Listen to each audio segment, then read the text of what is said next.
Alright, this is Block 3, Progressives in Power, Section 1, The Roots of Progressivism, and this is the section starting with the term Laissez Faire. Laissez Faire is a term that you ought to know. We covered it when we talked about, in Block 1, the review of US 1. Translated directly, the French word means to be left alone, to allow to be. Basically, it's an economic theory that the economy does better, is more productive, creates more wealth, and is more efficient without government intervention in business, in the life of the economy. Laissez-faire economics is in part capitalism. And capitalism was not invented, but first kind of recognized as to what it was by a guy named Adam Smith. Capitalism has been practiced in one form or another since ancient times, but it was Adam Smith, who was an Englishman, who wrote a book called The Wealth of Nations in 1776, and he came up with a theory as to what created economic opportunity, economic wealth, and economic well-being. And Adam Smith said the only way to create wealth for an entire society is for people to act in their own enlightened self-interest. And if everybody in the society pursued economic activity in their own self-interest, that would grow the wealth over an entire society. Adam Smith says a businessman, when you go down to the corner store, the guy running the corner store who owns the business down at the corner store does not engage in business to make you happy. He engages in business to make money. And he makes money by providing stuff that you want. He is not helping you buy chips and soda for your own good. He is helping you buy chips and soda for his own good. And in providing chips and soda for you, he is doing you good by providing for a want that you want, and he's doing good for himself because he's making money off of it. He says that every individual citizen pursuing their own economic self-interest will create wealth for everybody. And he calls this the invisible hand. That there is an invisible hand guiding the marketplace. And what that invisible hand in reality is hundreds, thousands, millions, hundreds of millions in a country the size of the United States, hundreds of millions of people chasing after their own self-interest.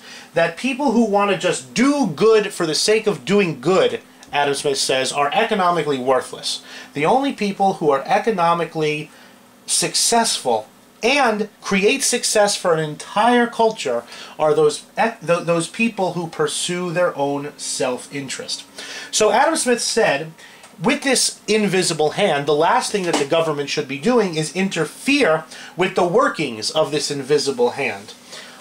So he promoted a laissez-faire, free market economy and supply and demand economics. Basically, he said, if a society was free to respond to supply and demand, if somebody wants chips and sodas, somebody will open a corner store and provide the chips and sodas. If somebody wants, Apple iPhone 5s, Apple will provide Apple iPhone 5s.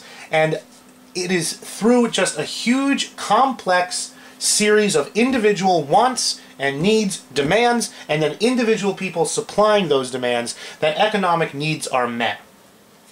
Adam Smith did not believe that any central power, any government power, could know enough of the wants, needs, demands, and supply options for millions of people in order to effectively run an economy. Adam Smith said the invisible hand must work invisibly, and that any government attempt to interfere with that would be doomed to failure. Governments finally threw off mercantilism and embraced this laissez-faire in the 19th century. And in the late 19th century, this economic philosophy of laissez-faire, plus all of the industrialization, led to what was known in the United States and Europe as the Gilded Age. The Gilded Age, fire up a picture here.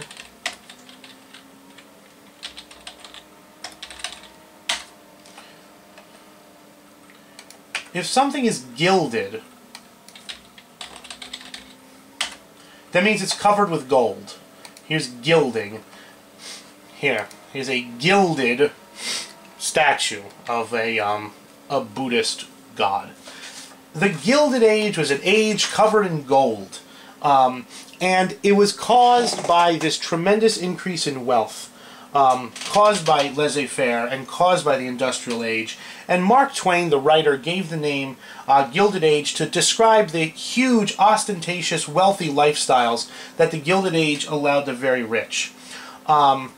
And the Gilded Age, for those industrialists, was wonderful. For the ever-increasing number of middle-class Americans, it was wonderful. But of course, there was the industrial poor, the urban poor. And the term Gilded Age, Mark Twain did not mean it as a compliment. The term Gilded Age, for Mark Twain, implied vast divisions in wealth. While some people suffered in poverty, these wealthy industrialists lived gold-covered lives. And it was the first time in history where industrialists got really, really wealthy. And that's where the phrase Nouveau Riche comes in. It's French for new rich. These were the people who got rich through business, rather than having been born into a rich family that owned land. In Europe, and even in the United States, there were, especially in Europe, there were families that had been rich since forever and ever and ever ago. They owned land, their sons were rich, their sons after them were rich, their sons after them were rich. And all of a sudden, these industrialists rolled in, men like John D. Rockefeller. Let's find him. Men like John D. Rockefeller. There he is. Men like Andrew Carnegie.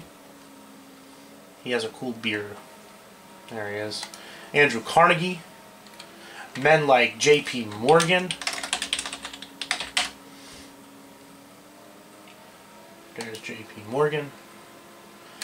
These men amassed fortunes that dwarfed the old landed aristocracy, and could outspend them, outshine them, outbuild them, outbuy them in any possible way. So, to connect these four terms, laissez-faire economics, kind of invented and described by Adam Smith, plus industrialization, led to this Gilded Age of incredible wealth, but also incredible poverty, and this wealth led to this set of Nouveau Riche, these rich people who were new to their wealth.